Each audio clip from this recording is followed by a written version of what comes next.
Hi, everybody. I'm back. I know it's been a little bit since I've made a video for this channel, but today I just really had some things on my mind that I felt like I wanted to say while I was thinking about them. I've been having a lot of success with my EMDR therapy as far as like helping me to resolve um, some of the trauma that I endured in my childhood as it pertains to the church and, my parents and stuff. But, that process is not without like pain and struggle. And, healing is never just like an easy thing. There's almost always a little pain involved. And that is kind of how I've been experiencing EMDR. It's incredibly effective, and it has helped me to clear up some things that I've been trying to clear up forever and just haven't been able to accomplish.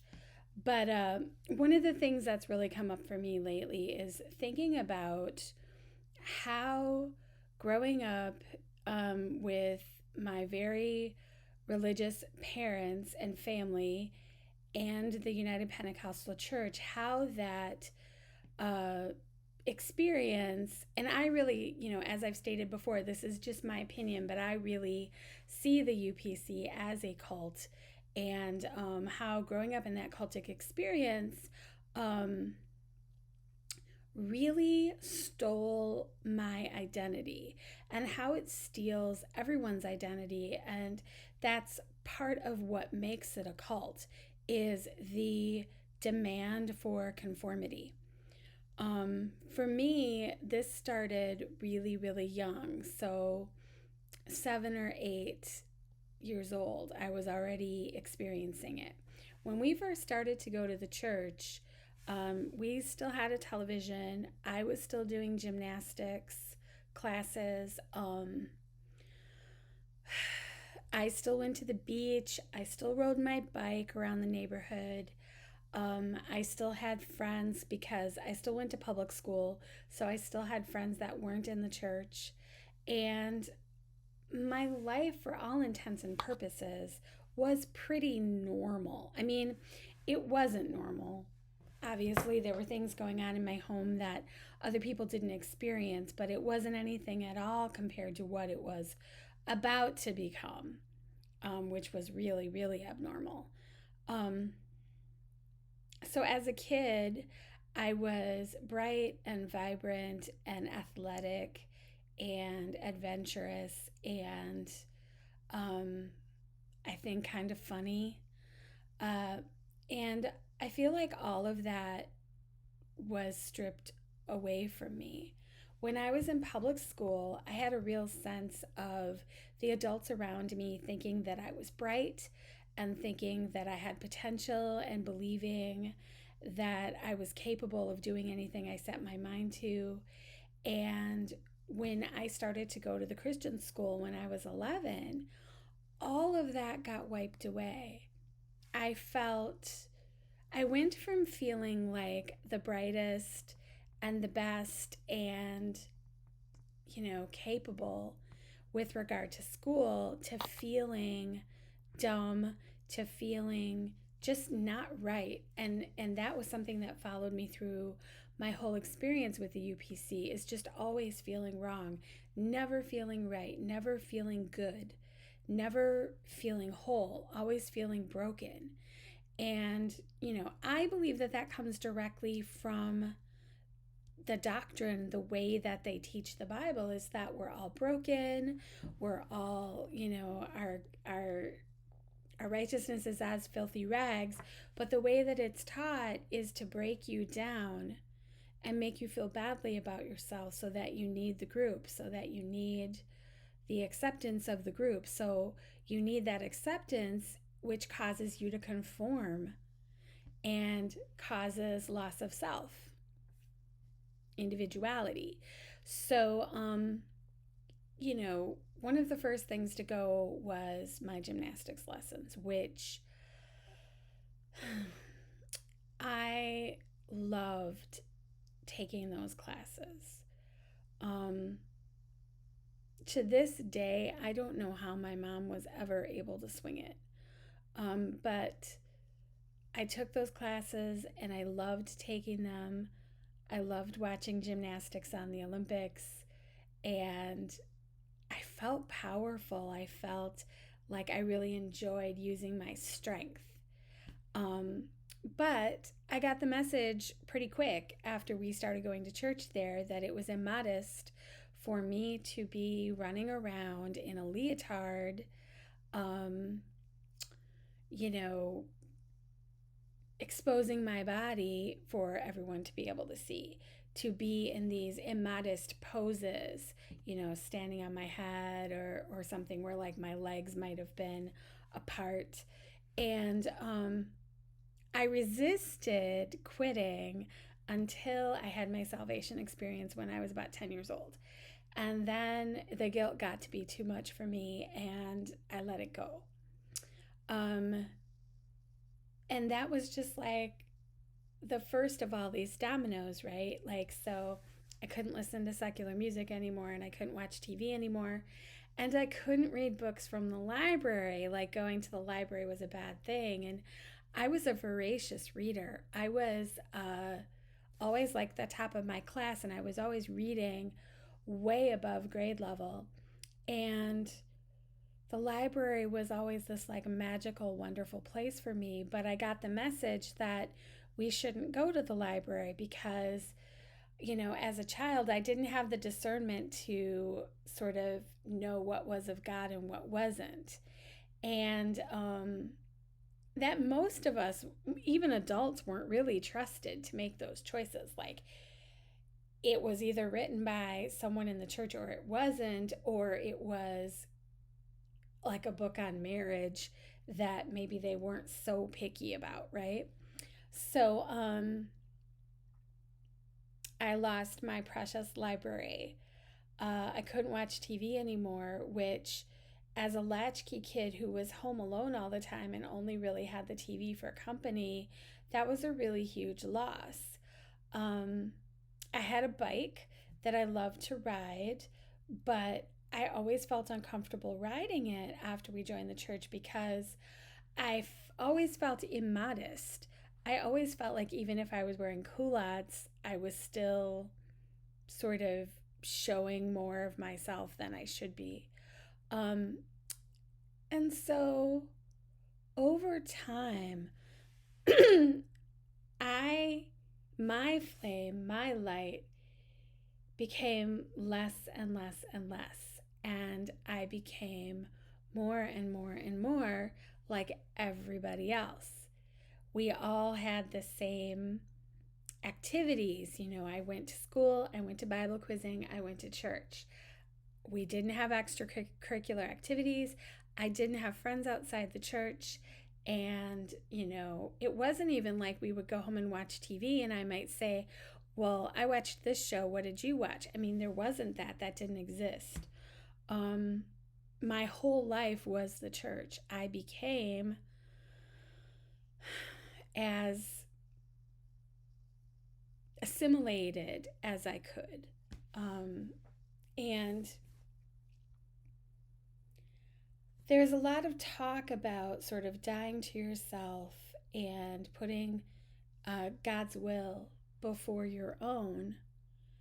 And I think sometimes that is extrapolated into that anything that sort of makes you an individual, that sort of makes you unique, is a bad thing. And that just doesn't make any sense to me, because if on the other hand you're teaching that, that God knew us before we were born, that he knows the number of hairs on our heads, and he made each one of us, why would he make us, like, why would he make me with caramel skin and dark hair and dark eyes, but then want me to conform and be like everyone else? Like, why would he give me this personality and my likes and my dislikes if my whole role was that to then put all of that to the side and become like every other person and only read what they read and only listen to what they listen to and only do what they do.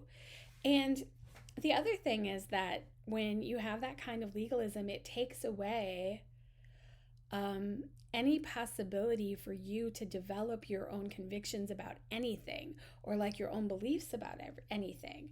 So you're not listening to the voice of God. You're listening to the voice of your pastor, maybe, but like when everything is decided for you, I guess I don't understand where is the room for God to speak to the individual and for that individual to work out their own salvation when everything is sort of prescribed and you have to do it this exact way.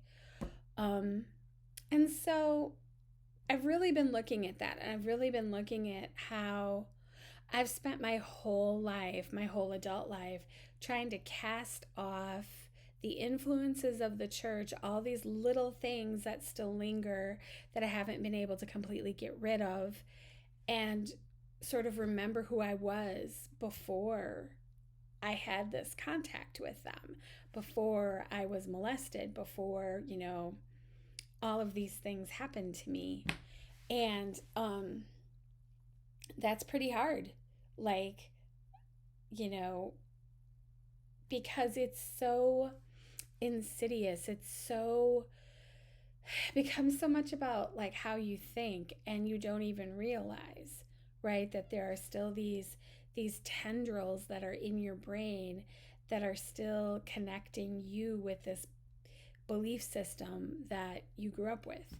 And so trying to like chase those down and get rid of them and liberate myself from those things is really, really hard. And it's something that I have a feeling I'm going to be working on for a really long time. But I think just realizing that they're there is a big deal and is a step on the road to getting better. But I guess what I really wanted to address is sort of my feelings about how the church strips away your relationships, your individuality, and pushes you to conform, and how I feel like that's a very cultic thing. It's a very controlling thing. And I think that it makes it really hard for people to figure out who they are if they do leave, and to kind of take back the control of their own life again once they leave, because there's just I've talked to enough people to know that there's a sense of sort of being lost, right? Like you leave the church, you lose your friends, and you have nobody because you gave up all of your outer relationships, all your relationships that weren't a part of the church. You gave those all up. You gave up all your interests. What do you do when you're not going to church Sunday morning, Sunday night, Thursday night, every day for school and Bible quizzing and nursing home and best ministry? Like, what do you do when all of that is stripped away? Who are you? And where do you go? What do you do with your time? Because your time has been completely co-opted. So, like, everything about you, I feel, in that situation is almost like a false self. It's a group self that you've become sort of sucked into and a part of. And once you leave, you have to figure out who your authentic self is. Who's your real self? Who are you without all of these ideas? And what parts of what you were taught do you still believe? Do you still believe in Jesus? Are you still a Christian? Are you no religion? Or have you chosen a different path? But like, you have to give yourself time to figure those things out, and that can be a really hard process, right? I know for me, even knowing like what are my thoughts and what are the residual voices of things that other people told me. So, do I really think that doing X, Y, and Z is a bad thing, or am I thinking that because that was something that was said to me throughout my entire childhood? And so, um, my goal right now, and the thing that I'm working on right now, is casting off the remaining elements of that false self and really fully embracing who I am, accepting myself, trauma and all, and, trying not to listen to that voice that sometimes says, why are you still dealing with this? Why aren't you over this? Why are you still struggling with this trauma? I think that's the biggest one, right? Is like silencing that voice and saying, well, does it really matter why I am? And, this is who I am, and this is my damage, and um, it's okay. I'm not on anybody else's schedule. Like, I will get through it when I get through it. And so that's a big part of self acceptance for me right now. Um, I think that I will probably get into the um, the molestation part of my story probably in January. I think that would be a good thing to do, like maybe after the holidays, because I really don't want to be mucked up with thinking about that while I'm trying to enjoy my family time, because it does sort of stick with me, and it can be kind of hard to shake it after I've had a long conversation about it. But yeah, so we'll plan to do that for January. I would love to hear your comments about the false self and the aspects of the UPC that tend to be kind of cultish, and the conformity, and sort of the loss of relationships and the loss of personality. I would love to hear if you experienced that, how you coped with it, maybe if you're someone who's gotten out. And also, if you're someone who needs help, you can always feel free to contact me. You can find me at my blog, Surviving Church and Childhood, on WordPress. You can also find me at Surviving Church and Childhood at Gmail. And I'm always willing to answer questions or try to direct you to resources. There's some really great resources out there for people who are leaving and, sort of trying to find their way out, trying to find community, trying to find other like minded people. So let me know if you need help or if you just want to talk more about what the video was today. And you can expect to see me back at the very least in January to talk about my sexual abuse. Yay! I'll talk to you guys soon. I hope everybody has a great holiday. Bye.